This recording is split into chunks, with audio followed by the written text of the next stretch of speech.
Halo semuanya, pada video kali ini gue akan membagikan skema box NTX PLR118 yang terinspirasi dari skema box planar yang umum digunakan. Skema ini dikhususkan untuk transducer speaker JIC dengan tipe LS18114. Akhir-akhir ini gue udah sering melewatkan skema seperti ini.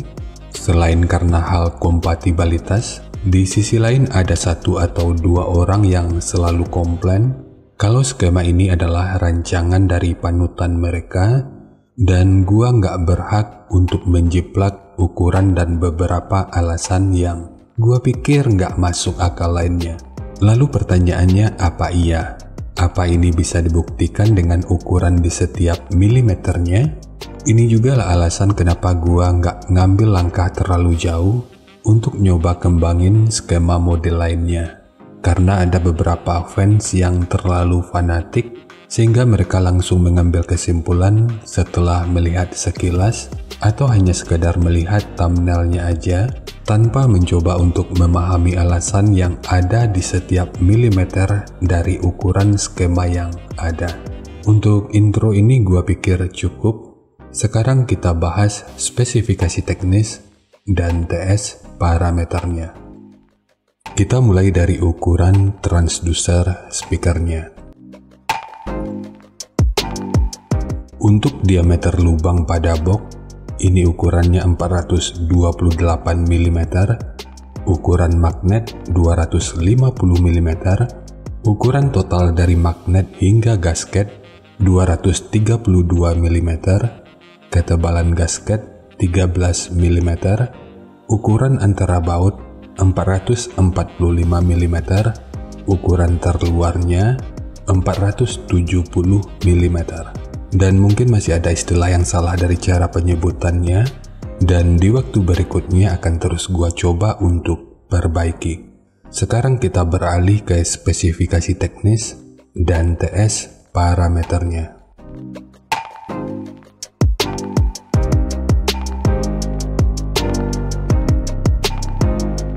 Kita mulai dari spesifikasi teknis. Untuk nominal diameter, ini ukurannya 460 mm atau 18 inci. Impedansinya 8 ohm, nominal power handling 1500 watt, program power 3000 watt. Jika lu masih ragu dengan perbedaan antara nominal power handling dengan program power ini udah pernah gua bahas pada video yang akan gua selipin pada pojok kanan atas video ini, atau nanti bisa juga dicek pada kolom deskripsi. Kemudian untuk sensitivitas pada 1 watt per 1 meter, ini 97,14 dB. Untuk rentang frekuensi, mulai dari 40 sampai 2100 Hz atau 2,1 kHz. Ukuran voice coil-nya 114 mm atau 4,5 inci. Dan untuk spesifikasi lanjutan bisa dilihat sendiri. Sekarang kita beralih ke spesifikasi utama, yaitu TS parameternya. Untuk Fs ini 40 Hz, RE 5,979 ohm, QMS 12,3, CAS 0,47, QTS 0,453, CMS 0,059 mm per Newton, MMS 200,2 gram, efisiensi 2,389%, BL 27,27 Tesla meter, fast 117,4 liter, SD 0,483 meter persegi, XMAX 7 mm, induktansi voice coil-nya 1,319 mH.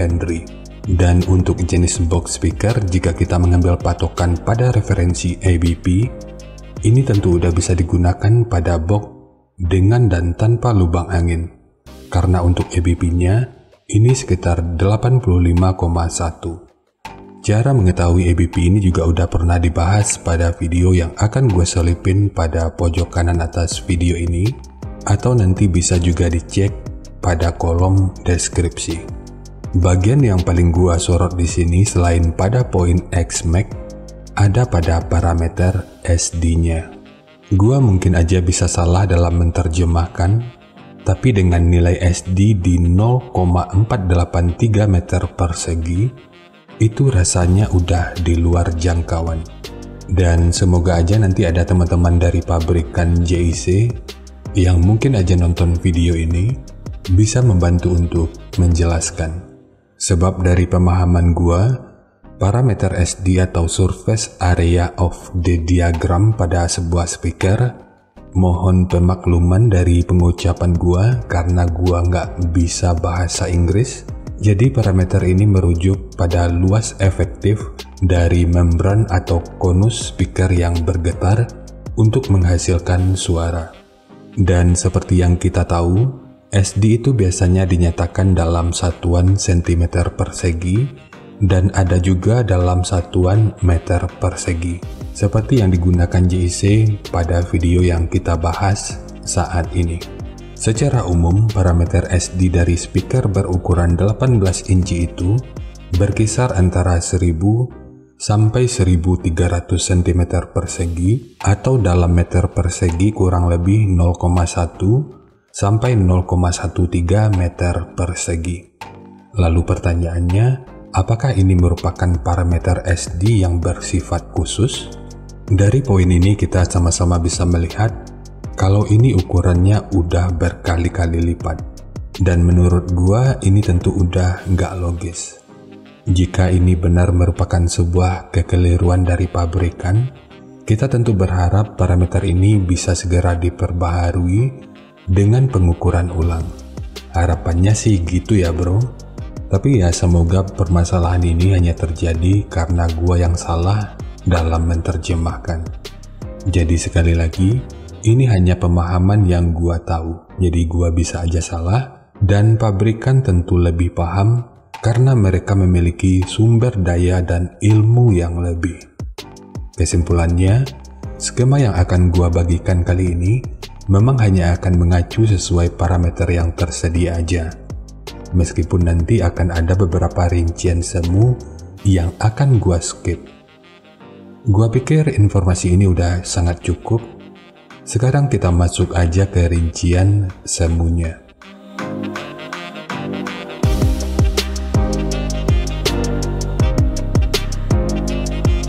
Untuk rincian semu, poin yang gua gunakan di sini adalah 3000 watt pada minimum impedansi 6 ohm. Jadi di sini gua menggunakan watt peak-nya aja karena dengan watt peak-nya pun XMAX sepertinya itu nggak bergerak. Dari kalkulasi gua, ini hanya bergerak sejauh 2,5 mm. Jadi untuk watt, nanti silakan disesuaikan kembali karena hal ini rasanya cukup mustahil untuk terjadi. Lalu rekomendasi titik potong bawahnya di 50 Hz dan atasnya boleh menyesuaikan. Ini sifatnya tentu nggak mengikat, jadi nanti bisa dicoba aja sesuai karakter yang diinginkan. Dan untuk slope, nanti juga boleh menyesuaikan. Kemudian untuk puncak SPL-nya, ini diperkirakan mencapai sekitar 119 desibel. Sekilas memang terlihat lebih baik dari mode BRX 118.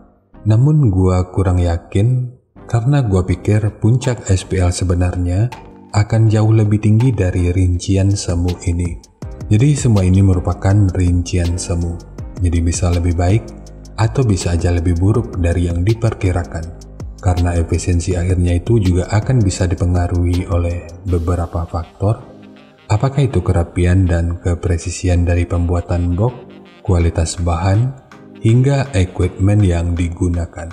Sebelum melanjutkan, harap baca deskripsi video karena ada beberapa informasi tambahan terkait bahasan yang ada pada video ini.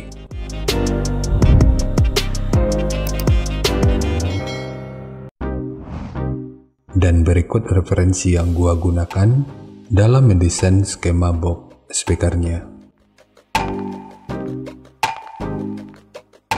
Jadi dari transfer function magnitude ini kita bisa melihat, meskipun dipotong di 50 Hz, frekuensi 44 Hz ini udah bisa direspon pada minus 3 dB dan 50 Hz pada 0 dB.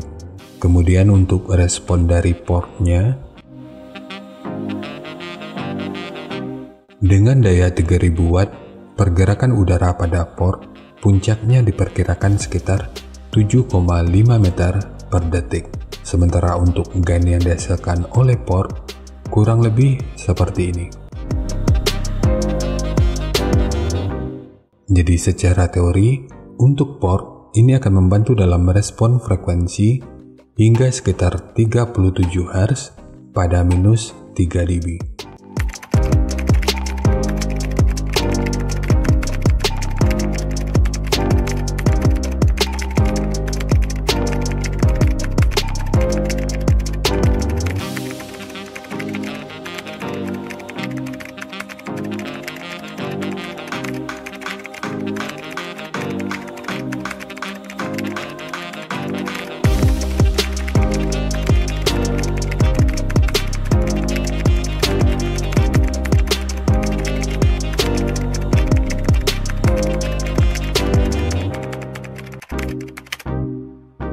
Sekarang langsung kita bahas aja skemanya. Untuk multiplex, ini menggunakan multiplex dengan ketebalan 18 mili. Kita mulai dari tinggi, jadi tinggi box ini adalah 600 mili, panjang ke belakang 750 mili, kemudian lebarnya 600 mili.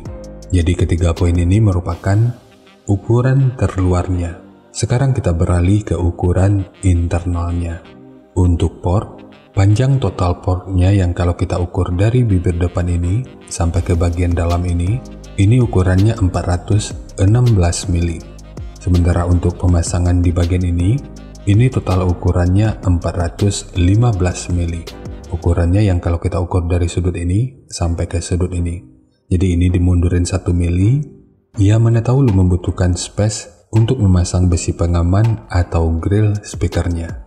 Kemudian ukuran dari sudut ini sampai ke sudut ini ukurannya 316 mili. Untuk sekat dinding belakang di sini gua menggunakan 2 buah, di mana masing-masingnya menggunakan ukuran 100 mili.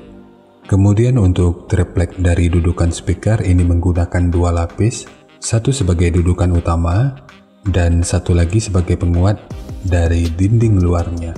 Bagian dinding luar ini tentu juga sangat penting, jadi jangan di skip. Sebab peranan dinding luar ini akan cukup berfungsi dalam memperkuat serta meredam hentakan dari output suaranya. Sekarang kita fokus ke ukuran internal dari portnya. Ukuran internal jika kita ukur dari sudut ini sampai ke sudut ini ukurannya 60 mili. Begitu juga dengan ukuran dari sudut ini sampai ke sudut ini. Jadi ukurannya juga 60 mili. Lalu untuk tekukan ini yang kalau kita ukur dari sudut ini sampai ke sudut ini ukurannya 64 mili. Sementara untuk handle, ini hanya untuk estetika dari penyajian videonya aja. Namun jika lu ingin menggunakan handle triplek seperti ini, akan lebih baik jika sudut luar dan dalamnya dibentuk seperti ini. Ini bertujuan untuk menjaga aerodinamika dan secara tampilan ini tentu juga akan lebih menarik. Jadi nanti tinggal lu custom aja sesuai kebutuhannya. Sementara untuk pemasangan speaker yang paling sering ditanyakan, apakah ini dipasang normal atau magnetnya di luar? Semua ini tentu tergantung pada selera dan kebutuhan. Karena dari nilai EBP-nya yang masih di bawah 100, ini tentu lebih direkomendasikan untuk pemasangan dengan mode normal atau magnetnya di dalam. Atau jika lu ingin nyoba dengan mode magnet di luar, ya silahkan. Sebab semua akan balik lagi ke selera. Jadi nanti tinggal disesuaikan aja dengan kebutuhannya.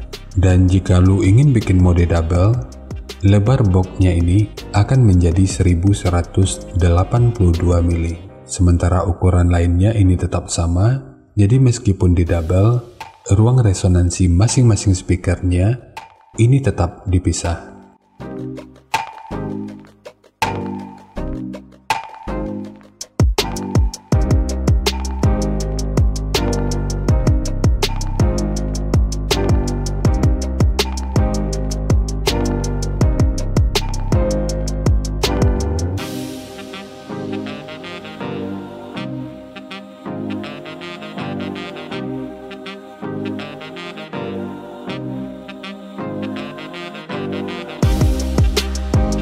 Jadi segitu aja untuk skema dari box NTX PLR118, khususnya untuk transducer speaker JIC dengan tipe LS18114. Jika nanti lo punya link review dan video cek soundnya, silahkan bagikan aja pada kolom komentar agar bisa dijadikan referensi juga buat teman-teman yang lainnya. Terima kasih untuk lo yang udah nonton sampai detik ini. Bagaimana tanggapannya atas bahasan kita kali ini? Sampaikan aja pada kolom komentar, biar kita sama-sama bisa belajar agar lebih baik lagi. Dan seperti biasa, jika lu suka dengan bahasannya, silakan like dan share aja videonya ke teman-teman lain yang sekiranya juga suka dengan topik yang sama. Untuk lu yang udah berlangganan, terima kasih banyak atas dukungannya. Dan untuk lu yang belum berlangganan, jika berkenan bantu subscribe-nya. Jangan lupa untuk baca kolom deskripsi dan kunjungi juga tab komunitas untuk mendapatkan informasi dan update terbaru. Jadi ya segitu aja, dan kita ketemu lagi pada video yang lainnya.